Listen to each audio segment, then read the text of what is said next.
Awesome. Hi, everyone. First of all, I just want to say how excited I am to be sitting here with these three amazing brand powerhouses.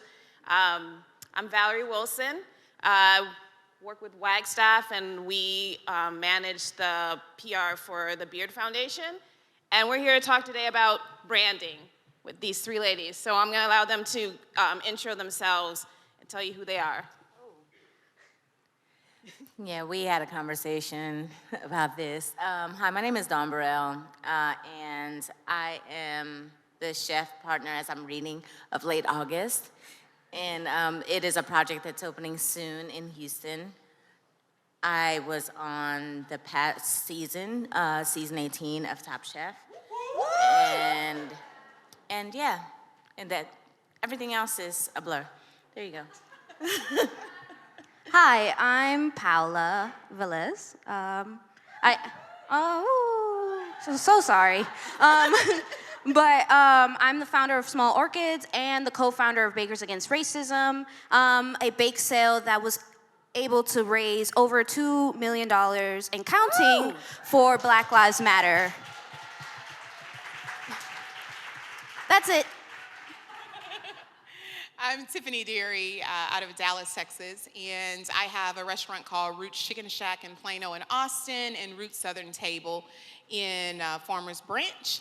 I also did Top Chef a while ago, 11 years, woo! And a host of some other shows, and now I do a lot with food policy and work around sustainability and food waste. Thank you, everyone. So just to frame our conversation a little bit, I'll just give a definition of a brand so we can be all thinking along the same way. So we think about a brand is a way a product, company, or individual is perceived by those who experience it. Ultimately, that's what we're always doing, right? We're always basically experiencing a brand, and that experience is largely guided by our perception. So for instance, we all are collectively perceiving ourselves right now as we have to be pretty excellent, amazing, because we are all being invited here by the James Beard Foundation, which we also understand to be an exceptional and excellent brand. So it's really all about how we're perceiving it and how it's being presented to us. So with that, let's talk a little bit about the individuality of a brand. Each of you has brands that intersect with your personal and business. How have you defined your personal brand, and how has that helped you build and grow your companies? Starting with you, John. Okay. Well, I would say right now my brand and the brand for my company are one and the same. I am building a following. Well, and also I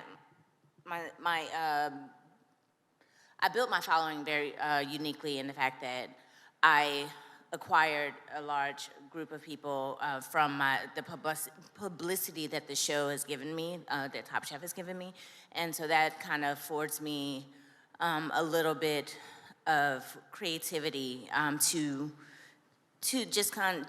to show people who I am, like, and I do my best to hit three markers with my branding. Like, I like to show who I am authentically in my everyday life.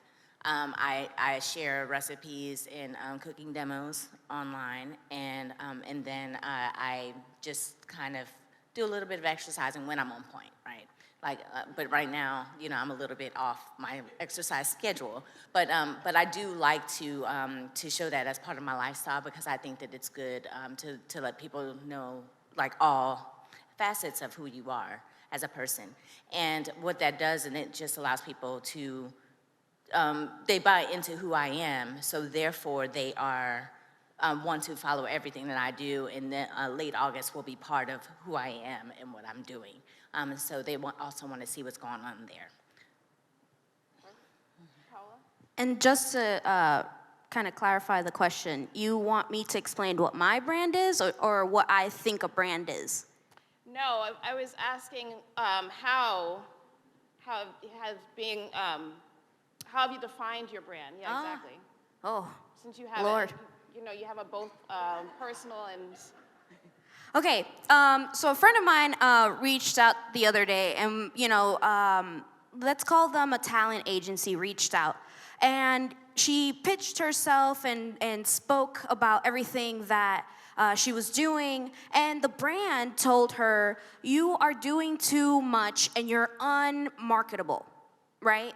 To which I had to then stop and think about who I am and how did I develop a brand.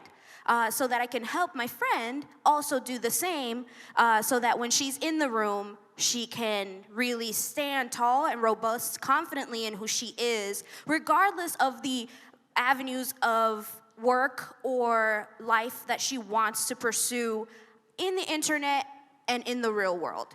So it's a little bit of a graph. So me, Paola Velez, is a pastry chef, right? I've won some awards, etc. But at the core, I am a pastry chef that used to work in restaurants, and I only knew the restaurant world, right? Then you go into the branches. I have an activism branch, I have a comedy branch, and then I have a how-to, and I simplify what I do as a pastry chef for home cooks and bakers. Then that's when you start to get into the other branches. In the comedy, I talk about my mental illness, and I talk about who I am and what I'm struggling with, but I do it in a way that is approachable and personable and likable, right? I talk about things that irk me and that are just irky and like men, no offense, Chloe. Like I'm walking down the street and somebody's like, hola mami, ¿cómo está? And I'm like, ew. So in that branch of comedy, I'm gonna be like, you know what? Boys are ugly, and and then people are like, relatable, and then, right, and then, and kind of my social justice, I have its own platform, but I still talk about things that I care about. I advocate for Black lives, I advocate for the African diaspora, and I really make sure that I hone that into my pastry work, which is the core pillar of who I am as a content creator, but also I try to advocate for the LGBTQ plus community. I try to advocate for children and kids who grew up like me in inner cities who don't have access to funding and who have had all their arts program cut in half, right? And then, what was that last point I said? And then my last point is, if I can remember it, so when you think about it like that, this is who I am as a person, but it's really accessible and I'm easy to market because I am a Bronx-born pastry chef who is quirky and whimsical, and that's it, And when you're developing your brand, think about who you are, what you are most known for, and what you want to be known for, and then kind of, are you serious? Are you fun? Are you exciting? Are you adventurous? Think about that kind of like pathway, and then that's how you can develop your own personal brand in the metaverse. Okay, that's it. Girl, you covered that. Let's move on. That's fantastic. All right, well, so that's actually a great transition into the next question, that now chefs, you can be you, not me, can be a lot more fluid in how you present yourselves as chefs. You're more like culinary artists, and you can use a variety of platforms to present yourself. You don't have to be necessarily tethered to a brick and mortar space, and it also allows you direct access to your consumer, to your audience. And so the question is, how has that, because each of you sort of are doing that in your own ways, how is having that direct contact with your consumer audience, how has that helped to inform how you do business and how you build your brand?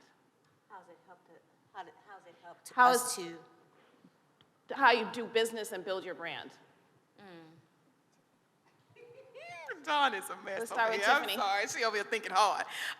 One of the ways I think is through, we use a system within the restaurant called Tabit, which allows us to get real-time feedback. And in it, thing about getting feedback is not all of it is great. And so sometimes, they miss the mark in what you're doing. I'll never forget, there was a lady that came in and we served peck and duck, and she said, in the link, she said, well, chef, it tastes really great, but I just wanted you to know that it's not actually Peking, that Peking duck is so different, And I'm like, honey, that wasn't the same thing, right? And so you get information sometimes that's unwarranted, but I think part of it with being transparent and having some access to people, it allows you to become real in a way that's where chefs have been in the kitchen, behind the scenes, and part of it is why, a lot of chefs weren't able to own their own, be entrepreneurs and make the moves that's necessary and own our own stuff, which is very, very important to me. A lot of what I do is teaching, talking to folks about how to get into certain businesses, how to get some access to capital, and also just, again, on branding yourself different. I think transparency is important. So, because I kind of like took your microphone and put it on Tiffany, you know what I'm saying? So I'm gonna actually not talk about my fans and my following. I'm actually gonna talk about Dawn, right? So I watch Top Chef, right? And I am a big fan of Top Chef, and Taking my word. and I literally saw Dawn. The first time that I met Dawn was on the TV screen, right? And through life circumstances, I really I messaged her and I DM'd her. I slid into the DMs and I was like, Dawn, hello, I'm not a creep. I'm also not a man. And I was like, I think you're amazing. I think you're great. I think what you did on your season was commendable. I hate the way that they cut it to make you seem that you weren't this person who I know you are, right? But I absolutely think you're great, And instead of treating me like a fan, Dawn said, I want to meet up with you, right? And I was like, well, Dawn, that's dangerous. You don't know if I'm you don't know who I am, But luckily that little blue check was like, she all right. She ain't no creepy creep. She ain't no creepy creep, right? But Dawn and I flew to Houston to meet Dawn. I flew there because I wanted to meet her. I wanted to have that face-to-face connection, and I developed a friendship with Dawn. And the way that she was able to break down the barrier of how she views people, not as fans, but as human beings, is how she is able to captivate her following. Not only captivate her following, but build her brand. And her numbers, whenever I look at her analytics, because I'm sorry, I'm a creep. And, her growth is exponential. She just hit 30K, and I'm pretty sure that your numbers are going far, far beyond as we speak because of that, like you said, authenticity, right? But not only that, she is not assuming the celebrity chef role, right? As none of us here are. We're just human beings that happen to be with a little more exposure than other people, but our fan base is who literally pays our bills. You know what I mean? So that's Dawn in a nutshell, and you don't have to worry about me. Well, thank you, Paola. So she said exactly what I was going to say, is that I try to engage with the people who are, who comment, who message me, because I want them to know that I'm a real person. And I thank them so much for their support. I always thank them for watching. All of these things, because it really means a lot to people. And I've had several people say, "Oh, thank you so much for responding," and we exchange a few comments or whatever. But but it just kind of lets people. It makes me human. It humanizes me in such a great way. And with that builds following, and with that gives me a chance to kind of market myself. It is essentially marketing for brands because they see that I'm engaged and I'm engaged with people and that my following is authentically growing, and therefore they like to do business with me and have me represent their products. So that is how I utilize my brand for business. That's excellent. Actually, that was going to be my next question about authenticity. So really, the idea that corporate brands, which all of you work with in many capacities are definitely looking for that authenticity, right? That's why they're coming to you, and that's what they're looking is your capacity to connect with audiences in very unique ways. So maybe you guys, each of you could talk a little bit about what makes your brands authentic and how you've been able to leverage that to attract brand partnerships. So I'll give the story of my second Roots Chicken Shack, and at the end of the day, you know, we're frying chicken. We're doing duck fat fried chicken, and everything's fried in duck fat. That's our thing. And I'm going through life just doing what I do. And I ended up getting a call from H-E-B, the grocery store, and they say, hey, we've been to your place 5 times. It's been consistent. We love it. We feel like you do it better than we can do it. How can we get you in one of our stores? And I'm like, is this real? Is this how they approach people? And so, you know, because of our company, our brand being strong, our employees doing what they need to do, because, you know, sometimes I don't know what they're doing. But, you know, on that day, those days, they were doing what they were supposed to be doing. And that was being warm and engaging, having that Southern hospitality, which is important to me. And because of those type of things, we were able to grow within that company. One of the things that we wanted to make sure was when we go into H-E-B, I did not want to go into H-E-B just to be a restaurant in there. I wanted to go in H-E-B because I knew that down the line, I had ideas for product. And so when making the deal, I wanted to make sure that if you want my restaurant in here, there's also gonna be room for the product that I wanna do. And so having those strategic meetings and understanding really not only what your mission is, but what your goal as a brand, as a company, how do you wanna grow, so that when opportunity presents itself, you're already positioned in a way to, as my friends say, talk that talk, right? So that you know exactly what you want, what you need, and how to present yourself in that light. The other thing is that there's so many of the kind of events and gigs that we do, whether that is Dawn or whether that's with James Beard or what, no, however that is, you are always given an opportunity to do something great in that moment. And some of us have small moments. I believe that in everything that I do, I want to do it well. I want to do it so well and so good that they have no choice but to contact me back to get the next thing. And that is how I approach everything. If it's a 2-minute Zoom meeting, I'm gonna get at 2 minutes all I got.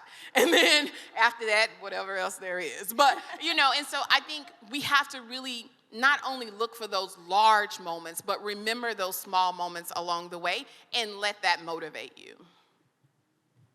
Awesome. Paola?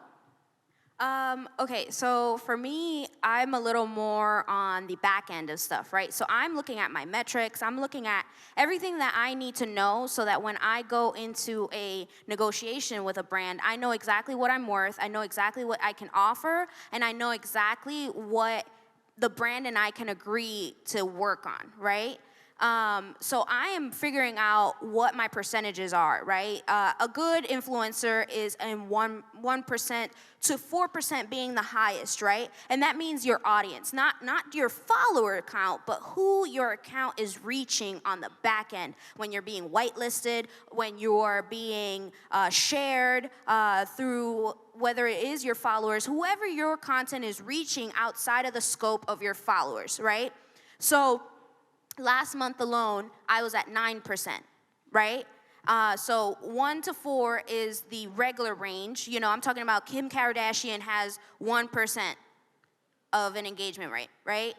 But because of that authenticity that we normally have with our following, our followers are so like gun-ho and they're riding so hard for us that my engagement is being, the algorithm just thinks like, yo, people need to see whatever and meanwhile, it's really just me being like, beep, boop, boop, bop, boop, beep, boop, and I promise you that's what goes viral, right? If you go onto my account, it's all the weird stuff that I went viral for putting plastic wrap on cake during the pandemic, 1.3 million views, and I was like, God, if you want me to quit this, just say that, you know, right? But when you go into these talks with the brand, they're looking for ways that their message is going to reach. It doesn't have to be liked a bunch of times. People don't have to always comment on it. It just needs to land on somebody's eyes, right? And even if it's for 1 to 3 seconds while you're scrolling, they're already done enough, right? So when I go into these brand partnerships, I'm also trying to be as nice as possible while making sure that they're not doing any content like scope creeping, you know? And then I'm also making sure that I am treating the people who are just the messenger between me and the brand the absolute nicest that I can, because these guys will quit and go to another place and they will make sure that I have another job. So I hope that answers the question. Yes, that's okay. great. Fantastic. Do you want to add For me? Yeah, sure. So I'm learning everything that Paola just said, right? Because I'm in the beginning stages of building business through popularity of social media. But I can say that, your true self, your authentic self goes a long way. People really want to see who you are authentically, and they want to see, they want to engage with you on a real level. They want to comment on your recipes and your demonstrations, and have you comment back and appreciate it. So that's pretty much how I'm doing that, and also, like, on the opposite side, with my partnerships, I'm making sure that the partnerships that I choose truly reflect who I am as a person. Like, I don't want, you won't find me partnering with, I don't mean to offend. We don't want to talk about Okay, it. okay. Just in case they're listening, we would love to work with you. Hello. See, Paola's out to protect me. Thank you, girl. Thank you. But I just want, I want it to reflect, like, my lifestyle, my brand as a whole, and so I make sure that I make choices based on that. Amazing. Yeah. So one more question before we open it up for questions. So in particular, during the pandemic, but otherwise, each of you really leaned into your passions for service, and I think they all turned out to be really serving in service also to building your individual brands. Can you share a little bit about what your pivots were that you did, and then the role that those strategies played in how you were able to build your brands? So I actually started along with the founder of the nonprofit that I'm on the board of. It's called I'll Have What She's Having. I would love to tell you about this later. But Lori Choi and I decided to start a brand called Pivot. And the design of Pivot was that we were providing chef-driven meals on a weekly basis, and delivering these meals, or had a pickup system at whatever place that I was cooking, and we would provide, like, the weekly set of meals that they could buy into. And the response was wonderful, and people really appreciated it because, no one was going out having these meals that they were kind of missing that aspect of having a chef cook for them. And so when I say that they were, like, truly restaurant quality, I changed the menu weekly. We wrote vignettes and stories about why I chose the menu, and it was just a way that I could not only be personable to the audience that was there, but also share my craft with them in a way that was really true to myself. So that's what I did during the pandemic. Awesome. So over the pandemic, so I got furloughed, right? I had just gotten my James Beard nomination. Thank you, James Beard House. Thank you. Yay. And then I got furloughed, so it was very jarring, right? I was at my highest of highs, and then I was at my lowest of lows. But when I feel sad, I wallow, I do, but I also work. I have to keep busy in order for me not to feel that feeling of being less than or feeling like I was losing, right?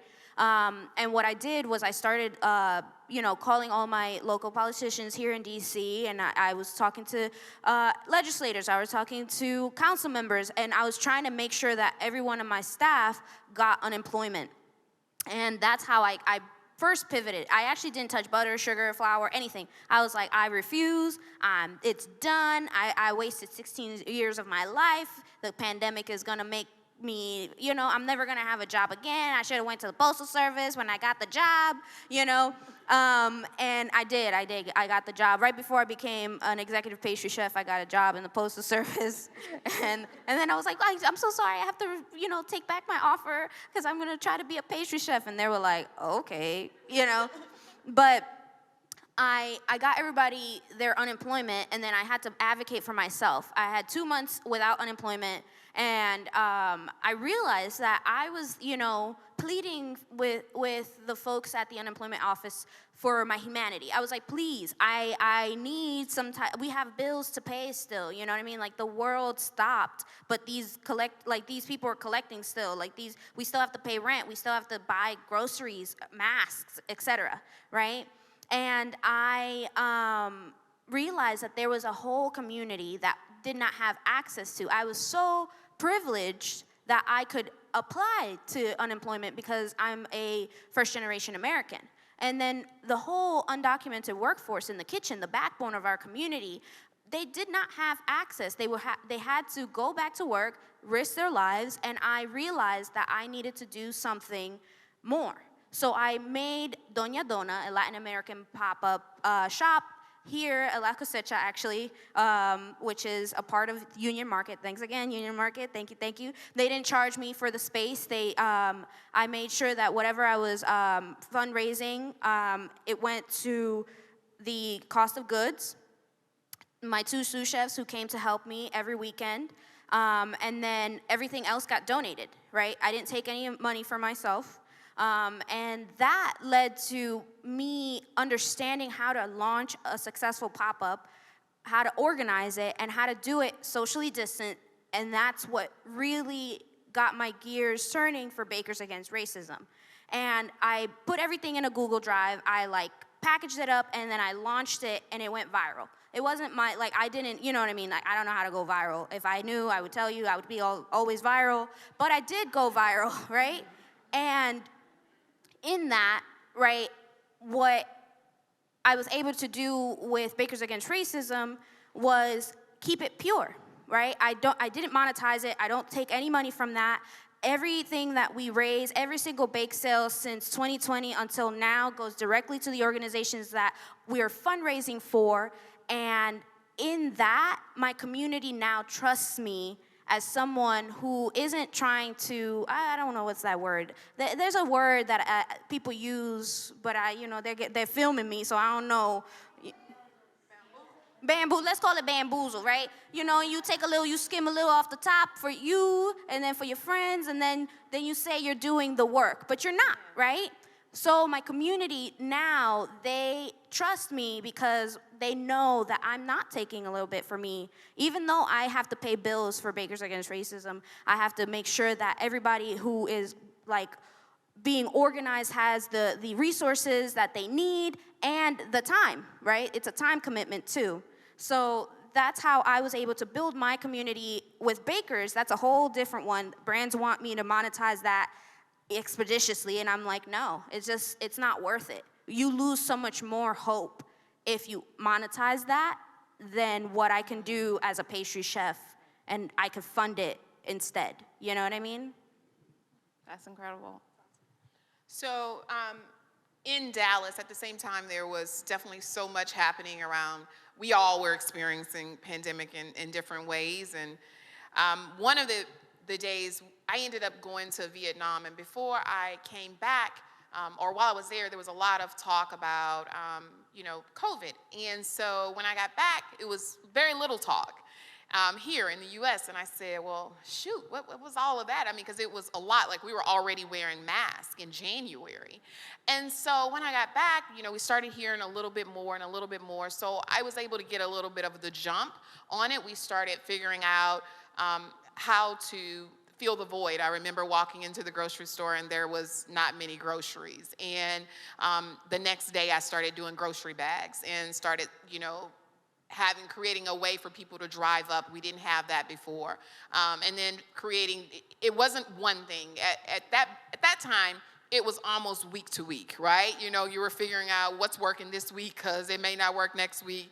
That week we started packaging goods, and then the next week we started doing little prepared meals, and that worked for a little bit.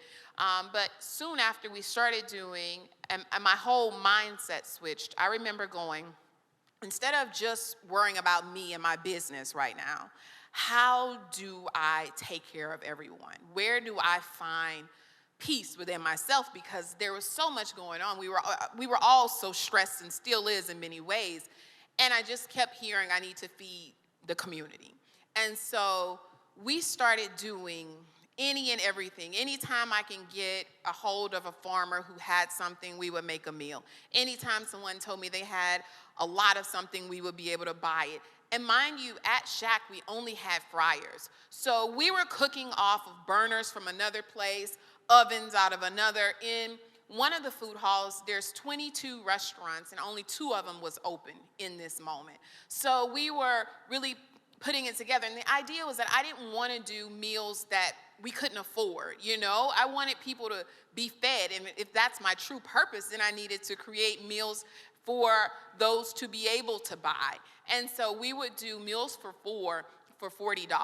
And it would come with vegetables, it would come with a protein, and it definitely always had a starch.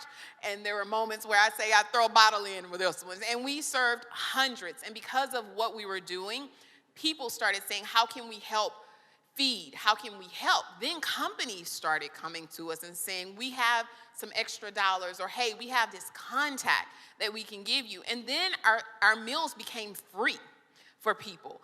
Then my employees, now all of a sudden, were being able to have money to pay their bills, because at the same time I kept thinking, well, all of this work, like all of us, we've done to build these businesses, and now it could be gone. So I went into overload of how do we deal with this? And so the companies, truthfully, because we fed the community, saved us. And because we were able to keep that going for so long, so many people came to eat with us and still do, and still come and support all of the things that, we're doing because of how we reacted in that time. And I think it was just a turning point from us trying to save the business and save those employees who were working, to a point where we started having to hire in the pandemic because we just couldn't keep up. We couldn't serve enough. I mean, I didn't. But thank you. I just think it's just so important how we look at things, because sometimes we're thinking about it from our standpoint when we really should be seeing big picture of how we can help and influence others. Amazing. Thank you guys for sharing that. That was incredible. So we'll open it up for questions from the audience. How do you all prioritize and focus and not compete amongst your followers, your time, et cetera, when it comes to your brand as a person and a chef versus your branded restaurants or products, et cetera?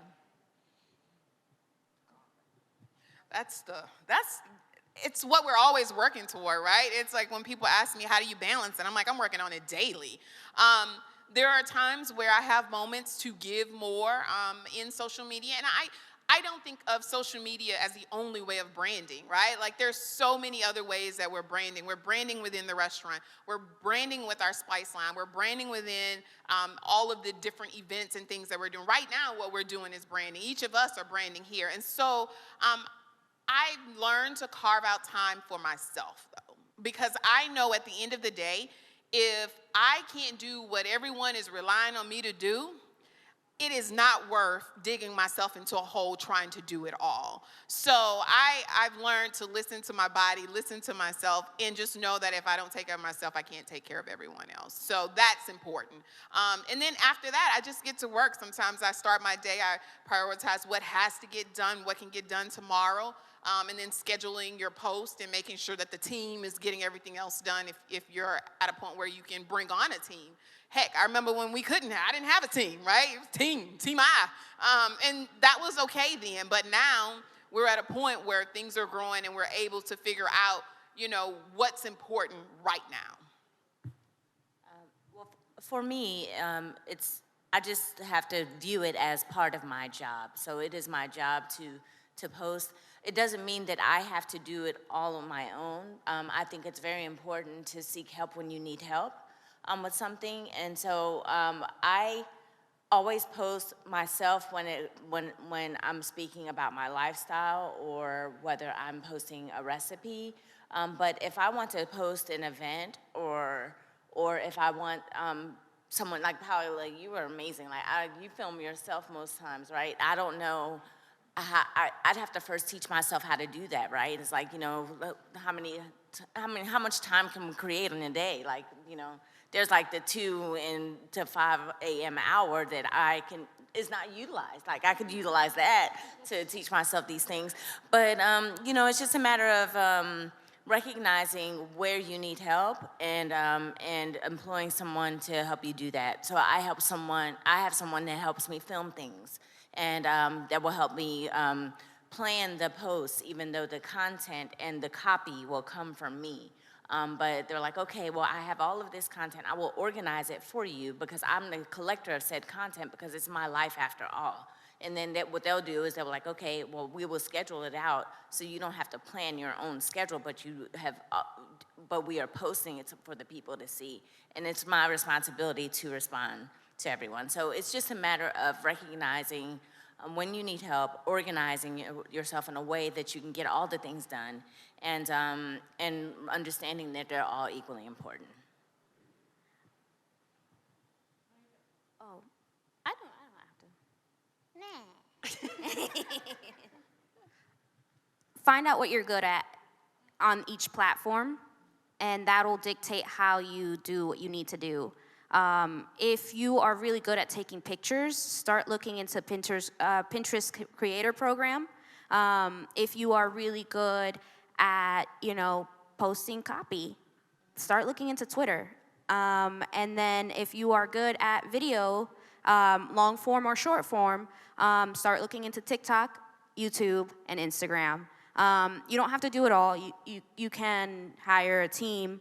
I unfortunately do everything myself. I am my PR, my agent, my manager. I am everything except my lawyer. I have a lawyer that, no, baby, anyways.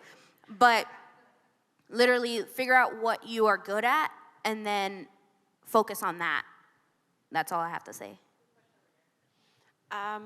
There was, Paola, you were talking about analytics earlier, and very practical question, but I'm really curious as to what you use to gather that analytics, because I know the platforms, they offer some, but they're not, I'm sure you must use something more superior than that. So is it just the platform? Unfortunately, I'm a pastry chef, so I do all of my food costs and all of my quick maths, myself, because I trust what I know how to do, which is if I need to cut a pie into 8 slices, I know my fractions and I know my multiplication and my division, right? So with Instagram, which is my strongest platform, you go into your insight, you go and you take your reach, right?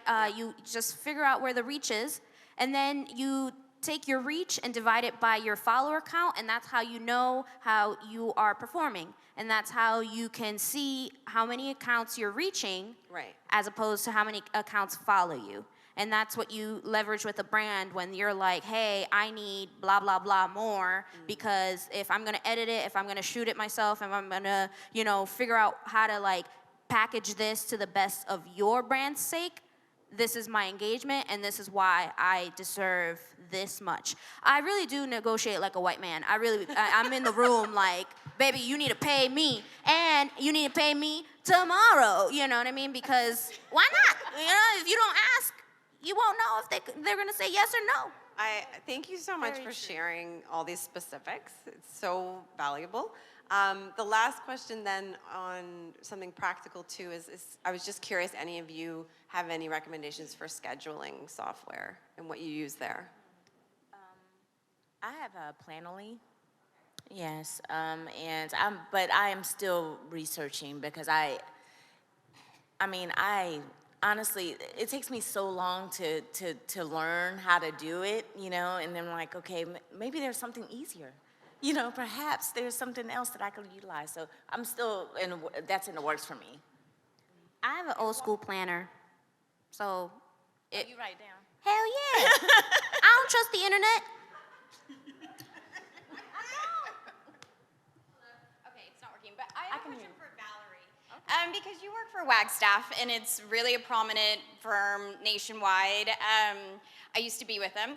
But my question is, if you don't have a blue check mark, and if you are an independent restaurant that hasn't had this great TV exposure, like I think so many of us in this room, how do we even start with the branding? Because we don't have that platform to start with. So what steps and tips can you give and speak to the little guys out there of us who are across the nation just trying to get a few hundred followers, or just trying to, we don't even have opportunities yet. What are the steps you think would be beneficial for us?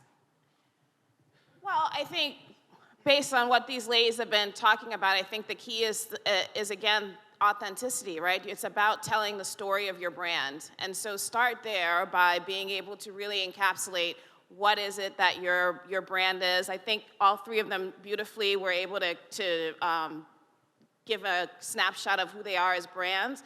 And that's what we all have to do as businesses, is to be able to know, I think before you even start to decide that you're gonna spend money with a PR firm, it's important that you know what it is that your brand is and what it is that you are, you wanna be intentional about sharing with your intended audience. And that's like the baseline of where you need to be before you start to build from there. So I would say that, on top of obviously doing your research in terms of who you might want to work with. There are obviously agents and independent publicists and bigger agencies, and who they work with, and where they're able to get those brands to be. And lastly, I would say it's great to look at companies or other brands that you feel are in the same sort of lane or going at the trajectory you're looking to be, and pay attention to how they are building and leveraging their brands. There's nothing wrong with taking pages out of other people's books to be able to start to think about how you can actually level up to where it is that you want to be. I'll also add one other thing. There are times, because when I started off, I didn't have any of that, right? I was just None of us did. you're working. Being consistent, but also knowing the difference. I feel like a lot of times people say we just need PR, but know the difference between PR, advertising, a manager, an assistant, and knowing that you can hire for what you need, just like one chunk of something that you may want to grow in. There's so many online people who, I'll say more of temp agencies that will specifically take on what you might want or what you might need help in, and it's not as expensive as it may seem. Zoe, can I just say one more thing? Just one more thing. You do not have to have a large following to engage with brands and get branded sponsorship deals. There are micro-influencers with 2,000 followers getting 10K per post. Okay, bye. Thank you. I was actually going to add to reply to the question and agree, like everybody here started with a couple of hundred followers, but I mean, there are formulas for growing. Sorry? I wasn't on any social media. I was forced to get on because I was on TV then, so I didn't want to. I'm like, I'm working. I'm in a restaurant. I don't have time to post, but it's necessary. Okay, well, I had 2,000 followers 2 years ago. I've got 32,000 followers now, and that is just because of showing up as myself, being consistent. I'm not consistent anymore. That's why my growth has stopped. And having content pillars. Like, there is a formula. It's actually really simple. You just have to be consistent, whether it's once, 3 times, 5 times a week. Have content pillars that Paola described, and engage. 20 minutes before you post, go through all your friends, say hi, haven't seen you for a while, like, because that's going to help you come into their feed when you post. 20 minutes after you post, do the same thing. Hi. Then it's going to bring them into your channel. That's how you expand reach. Anyway, thank you all very much. We got to go. Let's go. Thank Round of you. applause.